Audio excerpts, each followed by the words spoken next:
now for something very, very different, but still in our theme for this evening, music.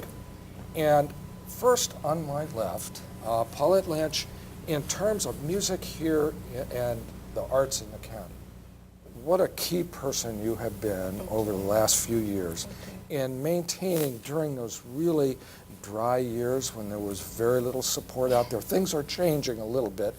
We see it on the horizon.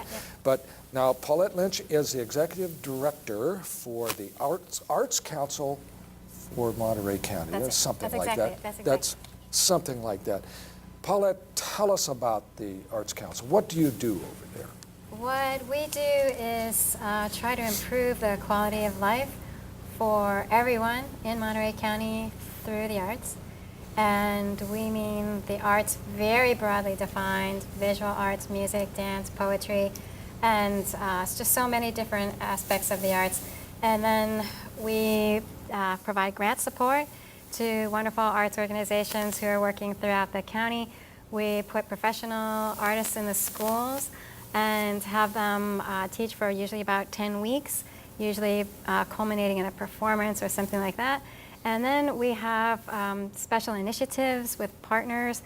We just finished a wonderful partnership with the Monterey Bay Aquarium, where we were helping kids in South County communities really understand their role in protecting ocean health. And that culminated in gigantic exhibitions, performances, soon to be a musical. Oh, my goodness. So it's just been a really wonderful partnership. And we keep finding, we've been working now in our region for 30 years, and we keep finding over and over again that the arts are the answer to our most challenging problems, to our greatest opportunities, really maximizing the potential that we have. So we're very excited about everything you have going on here. It's just really thrilling to see this all come together. And I agree with you that we've had our lean years, and that was good for me. I came into the Arts Council in a particularly lean year. It was really challenging. And we used that. We used it as an opportunity to regroup, reimagine, refocus, and we all just rededicated ourselves to making sure that everyone in Monterey County had access to the arts in a really meaningful way. And that has been really working for us, and we hope for everyone in the region. Yes, and Paulette, the Arts Council is supported by the county supervisors, and I know that my supervisor, Jane Parker, is very supportive of the arts. What's really thrilling to me is that we take a district-by-district approach to everything. So we're looking at what's happening, what can we support in North County, so groups like the Aramis Hills Artisans. We look at South County, and we are happy to help the Soul Treasures get started in King City. And then same thing in the schools. And so the county helps us to provide grant support, it helps us to do our special initiatives and a lot of different things. And then other foundations like Packard Foundation, now Hewlett is a new partner for us, Community Foundation, they help us to provide direct services, so in the schools, community centers, to provide more arts experiences, even in communities where it can be really hard for the people who are there to go somewhere else, even to Salinas, and particularly to the Monterey Peninsula where there might be more happening. But also it enables us to bring our artists, our teaching artists, into those communities and really make great things happen. So these partnerships have been really important to this development in the last few years, where we've really been able to have more impact, have more exhibitions, performances, and culminating experiences for the students, which become really important. And not just students, not just young people, but really families, networks of community members. So it's all part of a big puzzle. All the pieces are always moving, but as you noted, now they're really moving in the right direction, and that feels great. Right, and hopefully now with the new Common Core standards, which are being implemented, Carmel Unified already has a lot of the Common Core standards that are part of the everyday teaching experience and experience for students. Soon that will be county-wide, and it involves in-depth, enriching kinds of experiences that you get in the arts. So we are really optimistic and positive, looking at opportunities for youngsters. Yeah. And I know the little band that we just had, the little band that can play a lot, Yeah. and the youngsters coming in from the Alisal Center for the Yeah, Arts. yeah. It's just heartwarming to see it moving out, and to remind everybody out there in television land that Paulette is a very key person in all of that. And I can speak for a lot of artists, Paulette, and Thank we are you. very appreciative of all that you've done for us. Thank you. Okay. Now, not only does she, as an executive director, rule over this vast empire of arts, but she's an accomplished musician. And what are you going to play for us? So I'm just going to play a couple of tunes. One that I learned, I did have a chance to, most of my playing I've just learned on the fly, learned by myself, but I had a chance to go to North Carolina a couple of years ago and learn the first piece I'm going to do, and it's a Northumbrian piece.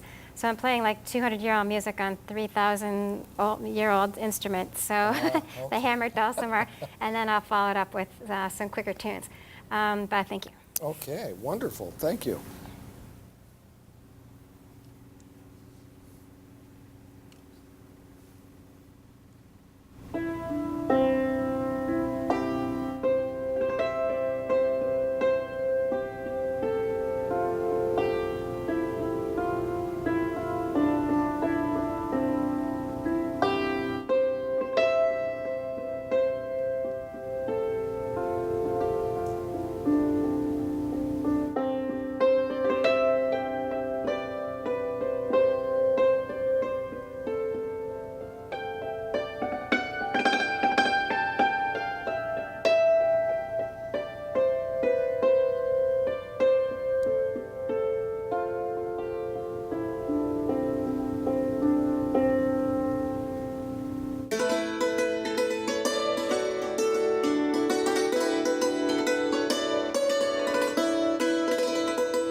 Wonderful.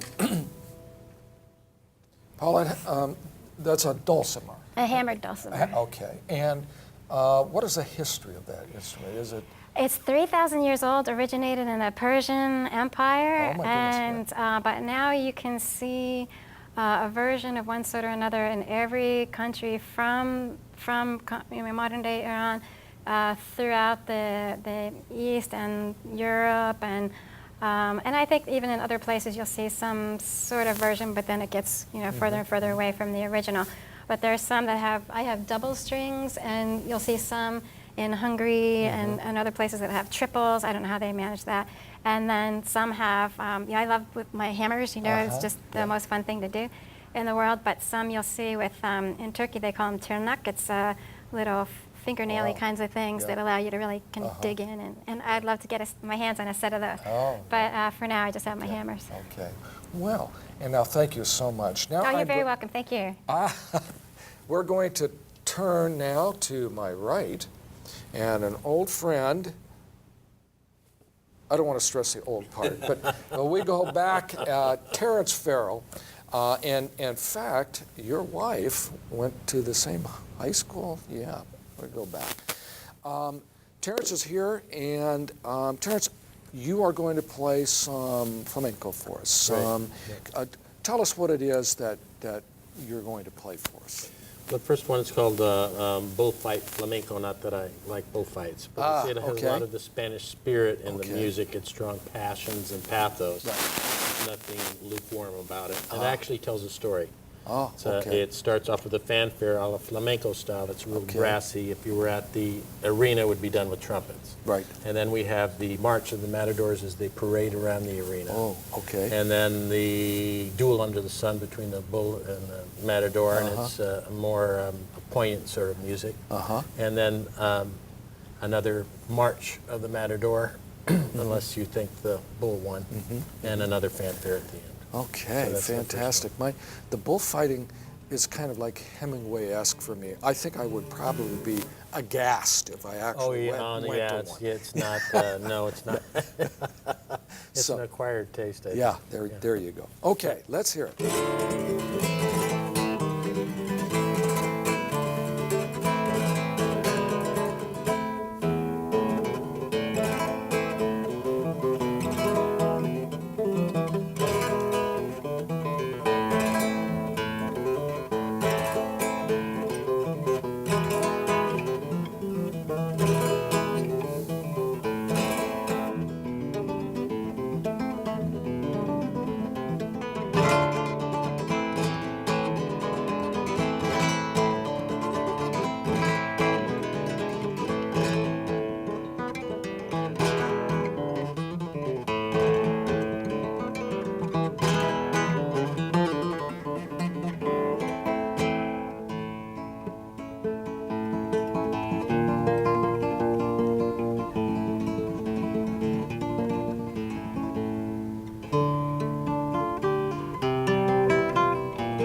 Rubbo.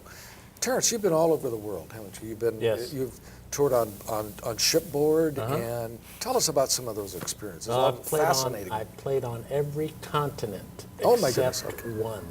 What, the Antarctica? Right. And I've For the had Penguins? concerts in every state except 2. Oh, my goodness. Okay. I've been to those states, but I okay. didn't have concerts. You didn't have a concert You want to there. guess? A little harder. Okay. Let me guess. Arkansas, Mississippi? Nope. No. Actually, yes. Mississippi is the Mississippi second one. won? Yeah. No, am I close? Okay, so Mississippi, the Los Jeep, Okay. and the least populated state would be the other one. Which would be Wyoming? North Dakota. I think. North Dakota. Close. We had a little geography lesson. Yeah. What's it like on playing on one of these shipboards? Some of my students have gone and performed on board ship. Well, I thought I had the best job on the ship because, like, the captain has to get up at all sorts of hours when you come into dock and stuff like that. So I was a featured performer, and I played an hour a week. I had 2 shows a week. Oh my goodness. And when I started, the cruise ships did 2-week cruises. This was a very deluxe cruise line, the Royal Viking Line.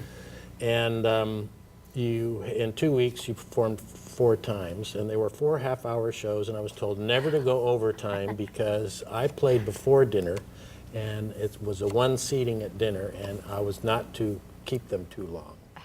So I worked an hour a week. Oh, so that was, but the whole thing was, well, there's only 2 criteria, because they have to like you because they fill out a form. And each show was different. So that was the hard thing. If you think about, if you're in Vegas, you play the same show 7 nights a week. Right, right. And this was 4 different shows, so you had to have 4 beginning, middles, and ends. Right. You know what, I would think it'd be kind of a little bit intimidating if I were in like Argentina or Spain, or was it when you played for the folks that, wait a minute, that's my music. But you would get that, but they liked it. They liked, he's playing I'm sure our they- music. Yeah, Yeah, he's okay. playing our music. Oh, yeah. right, So we made that actually broke a lot of ice real quick because the guitar is so universal.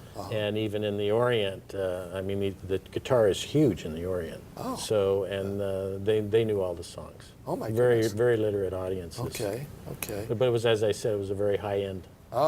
You know what, and you managed to slip in here last night Yes. with the flamenco group. Right. And it was only Yeah. when I got home and my wife said, wait a minute, Terrance was in there. And I thought you had gotten the wrong night. But you're here, Yeah, and you have another selection for I us? do. You do? I've often been asked what's the difference between flamenco music and Spanish music, because there's a lot of Spanish music that is not flamenco. Yes. Flamenco music comes from the music of the gypsies of Spain. Okay. And they have their own musical styles, and oftentimes that music is named after the places they come from. So in Seville or Sevilla, you have Sevillanas. In Granada, you have Granadinas, and in Malaga, you have Malagueñas. There you go.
What a treat, Terrance. And when I hear the music, I think of Ravel and the Bolero and all of the mystique of nights in Spain. And again, it's a real treat for us here to hear Terrance, who has been all over the world, and our little Carmel. We used to have you out there for all of those times, and again, an artist who is making a living out of his passion and has sort of mastered. One of the things, Terrance, that is a high priority for us at our new Millennium Charter High School, which, by the way, opens on the 26th, and we will have 116 kids. Our first arts technology charter school in Monterey County. Great. Okay, and we'll join San Diego and Orange counties, and all the rest of them have their high-tech highs and so forth. Our guys will finally be competitive. But it's possible. Art is not just a frill. It's not just an elective that you take because you want to take basket weaving or something. It's not, is it? No. You can make a living. Can. A happy one, too. A happy one. Yeah. Look at that. This guy is something else. Paulette, we'll shift to you for just a second. What's on the horizon for the Arts Council? Are there any new, interesting for this year that... We're going to set up something that we're calling the Creative Impact Fund. We're mirroring what's done in the Bay Area called the Creative Work Fund. And so we're going to be reaching out to nonprofits in the area and saying, we hear you have all these things that you're working on, but we can match you with a professional artist and do something really amazing that will help you to communicate what you're trying to accomplish and actually move the needle on your dial. We know we can do that over and over again. I've become a very passionate student about the way in which the arts are the answer, and I keep coming across all these amazing things in health, in the environment, in science generally, so many different ways in which artists are really making a huge difference when they are engaged with others in a special project. That's where the magic really, really happens. And so this little fund will hopefully be a bigger fund one day, but we'll get started this year, and I really look forward to seeing what kinds of projects work out. There is one that I read about the other day where someone was working with veterans who had traumatic brain injuries using music, and the way this guy described it was so perfect. He said the music helps the traumatized parts to heal and the untraumatized parts to compensate. And isn't that a great analogy for all of it? Yes, The music you're talking about, Terrance, the pathos and the passion, and the arts really make all of that better in many different ways. So that's what's up for us. Well, that sounds really exciting. Okay. And just a reminder, you are watching this is our premiere week, and we are debuting this entire facility. And as we move along, we're discovering and we're learning about all the new equipment that we have. And one of my desires over the last couple of days, because people have said, you know, Hamish or Mr. Tyler, what is that green thing behind you? Yeah. Well, it is intended as a green screen, and what we wanted to try to do is project images. And I know the guys are working on it, and slowly but surely we're putting all of this together. And it's really kind of exciting when you think about it. And the concept of our students working with professionals in a functioning, hopefully commercially successful enterprise. And it's patterned a little bit like the studio schools in Great Britain, where the schools were actually placed in a functioning business, like a graphic arts business or a web design business. And they've had fantastic success with it. And, you know, it's not such a new idea because, as we know, for example, during the Renaissance, the Italian Renaissance in particular, the Da Vinci's and Michelangelo's, they learned their craft as well as academics, what we would refer to as their academics, at the feet of the masters, and they went on to And I am convinced when I look out and I see, as we're setting up in the Studio B, the Alisal Yeah. group, and they, Yeah. all these little guys out there and drumming and participating in music, that we will be able to, the youngsters will self-select to come to our school, and we'll have a Michelangelo or Terrance Farrell, and we Paulette. will find a Luis Valdez Yeah. in the mix as well. So, and last night we had Edward Rosas,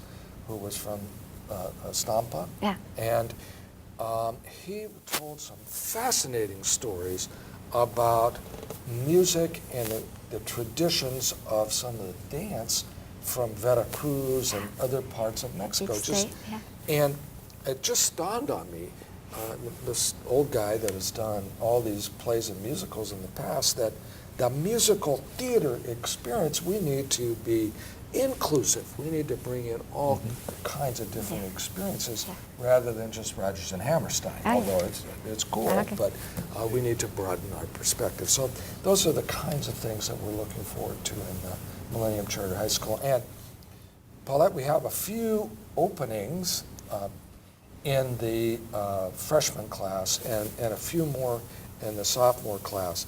But what will happen, and this is sort of the kind of an unfortunate side effect, is that people will realize what's going on here. Oh, yeah.